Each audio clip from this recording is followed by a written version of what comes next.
Lorry ധാബകൾ ഉപയോഗിക്കുകയാണെങ്കിൽ travelling ചെയ്യുന്ന ആളുകൾക്ക് പമ്പ് കഴിഞ്ഞാൽ പിന്നീടുള്ള ഒരു സേഫ്റ്റി ഏരിയ ആയിട്ടാണ് എനിക്ക് മനസ്സിലാക്കാൻ സാധിച്ചിട്ടുള്ളത്. ലോറി ധാബകളിൽ നൈറ്റിൽ നമുക്ക് എന്തെങ്കിലും ഒരു ചെറിയ പേയ്മെൻറ്റ് 20, 30, 40 രൂപ ഒരു വണ്ടിക്കൊക്കെ നിർത്താൻ വേണ്ടിയിട്ട് കൊടുത്താലും സുഖകരമായിട്ട് ഉറങ്ങാൻ കഴിയും എന്നുള്ളത് ഒരു പ്രത്യേകതയാണ്. അതുപോലെ തന്നെ ഫുഡ് കാര്യങ്ങളൊക്കെ തന്നെ ഈ ധാബകളിലൊക്കെ തന്നെ ഉണ്ടാവും. നിഷ്കളങ്കരായിട്ടുള്ള ആളുകളാണ് കൂടുതലും ഇവിടെ കാണാൻ സാധിക്കുന്നത്. ആ ഒരു ഏരിയയിൽ കുളിക്കാനായിട്ടുള്ള സംവിധാനങ്ങൾ കാര്യങ്ങളൊക്കെ ഉണ്ട്. നമ്മളോട് വന്നപ്പോൾ തന്നെ വണ്ടി ഇത് ഇങ്ങോട്ടൊന്ന് കയറ്റിയിടാൻ വേണ്ടിയിട്ട് പറഞ്ഞു. എവിടെ വേണമെങ്കിലും ഇട്ടോളൂ എന്ന് പറഞ്ഞപ്പോൾ നമ്മൾ ധാബയോട് ചാരിയിട്ട് തന്നെയാണ് നിർത്തിയത്. ഈ ഒരു ധാബയിൽ സെക്യൂരിറ്റി ക്യാമറ കാര്യങ്ങളൊക്കെ ഉള്ളത് കൊണ്ട് തന്നെ നമുക്ക് വളരെയധികം സേഫ്റ്റി ആയിട്ട് തോന്നി എന്നുള്ളതാണ്. ഹരിയാനക്കാരനായിട്ടുള്ള ഒരാളുടെ ധാബയാണ് ഇത്.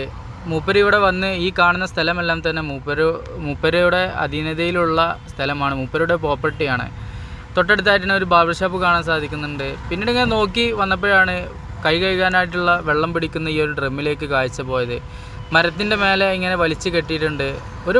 ഒരു ഷീറ്റ് മടക്കി വെക്കാൻ കഴിയുന്ന രീതിയിലുള്ള ഒരു ഡ്രമ്മാണ് അവിടെ കാണാൻ സാധിച്ചത്.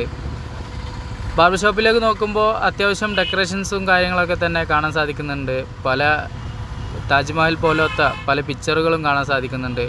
ഇതുപോലത്തെ വിറക് ഉപയോഗിച്ചിട്ടാണ് ഇവിടെ ഫുഡ് ഉണ്ടാക്കുന്നത്. ഈ ഒരു വിറകിൻ്റെ പ്രത്യേകത ഇതിൽ നിന്നുമാണ് മരക്കരി ഉണ്ടാക്കുന്നത് എന്നുള്ളതാണ്. അങ്ങനെ ചുറ്റുപാടും നമ്മൾ നോക്കിക്കാണുമ്പോൾ നല്ല താളത്തിലും ഓളത്തിലുമുള്ള മലനിരകൾ കാണാൻ സാധിക്കുന്നുണ്ട്. മനോഹരമാണ് രാവിലത്തെ ഈ ഒരു ക്ലൈമറ്റ് എന്നുള്ളതാണ്. അങ്ങനെ അപ്പുറത്ത് കാണുന്ന ആ ഒരു ലോറി ധാബയും ഈ ഒരു ഓണറിൻ്റേത് തന്നെയാണ്. മൂപ്പരുടെ പറമ്പിൽ മൂപ്പരുടെ ധാബ ഫുള്ള് മൂപ്പരുടെ ഒരു അധീനതയിലുള്ള ഒരു ഏരിയ എന്ന് വേണമെങ്കിൽ വിശേഷിപ്പിക്കാം.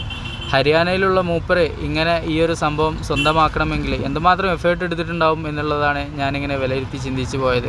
ലോറിക്കാർക്കൊക്കെ തന്നെ മാക്സിമം പ്രയോറിറ്റി ഇവിടെ കിട്ടുന്നുണ്ട്. ലോറിക്കാരാണ് കൂടുതലും ഇവിടെ വന്നിട്ട് ഭക്ഷണം കാര്യങ്ങളൊക്കെ കഴിക്കുന്നത് എന്നൊക്കെ നമുക്ക് ഇവിടെ നിന്ന് ഇങ്ങനെ കാണാനും അനുഭവിക്കാനൊക്കെ സാധിച്ചതാണ്. മലയാളികളായിട്ടുള്ള പല ആളുകളെയും നമ്മൾ ഇവിടെ നിന്ന് പരിചയപ്പെട്ടിട്ടുണ്ട്. ധാബയുടെ മുന്നിലേക്ക് ഇങ്ങനെ നോക്കുമ്പോൾ ഇവിടെ ഇങ്ങനെ ഇരിക്കുന്ന ഈ ചെയറിലേക്കാണ് എൻ്റെ കാഴ്ച പോയത്. മനോഹരമായിട്ടുണ്ട് അതിങ്ങനെ ഉണ്ടാക്കി വെച്ചത് കാണാനായിട്ട്.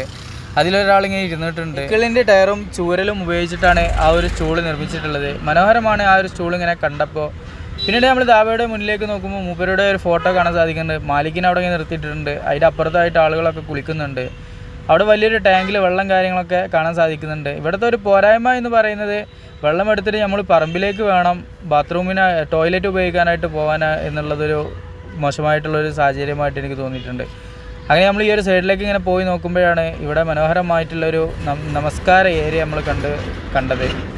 ഈ കാണുന്ന ഏരിയയിലൂടെ ഇങ്ങനെ നടക്കുമ്പോൾ ഇവിടെ പെട്രോൾ കാര്യങ്ങൾ, പിന്നീട് നമ്മൾ കുടിവെള്ളത്തിനായിട്ട് ഉപയോഗിക്കുന്ന ഒരു ടാങ്ക്, അത് തണുപ്പിച്ചിട്ടാണ് ആ ഒരു പൈപ്പിലൂടെ വെള്ളം വരുന്നത് എന്നുള്ളതൊരു പ്രത്യേകതയും കാണാൻ സാധിച്ച്. പിന്നീട് മുന്നിലേക്ക് ഇങ്ങനെ പോയപ്പോൾ ആ ഒരു ഏരിയയിൽ നിസ്കാരത്തിന് വേണ്ടിയിട്ടുള്ള പരവതാനി വിരിച്ചിട്ടുള്ള ഒരു ഷെഡ് കാണാൻ സാധിക്കുന്നുണ്ട്. ആദ്യമായിട്ടാണ് ധാബയിൽ ഇങ്ങനത്തെ ഒരു സെറ്റപ്പ് ഞാൻ കാണുന്നത്. വെള്ളത്തിൻ്റെ കൂളിംഗ് സംവിധാനം ഇതാണ്. ഈ ഒരു സിസ്റ്റം ഇങ്ങനെ തണുപ്പിക്കാൻ വേണ്ടിയിട്ട് ചെയ്തു വെച്ചിട്ടുണ്ട്. പിന്നീട് ആ ടാങ്കിൽ നിന്നും പോകുന്ന ഈ ഒരു പൈപ്പിലൂടെ തണുത്ത വെള്ളമാണ് ഔട്ടിങ് കിട്ടുക എന്നുള്ളതൊരു പ്രത്യേകതയാണ്. ഈ ഒരു മെത്തേഡിനെ പറ്റി അറിയാവുന്നവരുണ്ടെങ്കിൽ കമൻറ്റിലൂടെ അറിയിക്കണേ. എനിക്ക് തോന്നുന്നത് AC നിന്ന് വരുന്ന ഒരു തണുപ്പ് അങ്ങനെ ഒരു സിസ്റ്റം ചെയ്തു വെച്ചതായിട്ടാണ് എനിക്ക് ആ ഒരു സംഭവത്തെ നോക്കി കാണാൻ സാധിച്ചത്. AC ആണോ ഇനി വേറെന്താണോ എന്നുള്ളത് മനസ്സിലാക്കാൻ സാധിച്ചില്ല എന്നുള്ളതാണ്.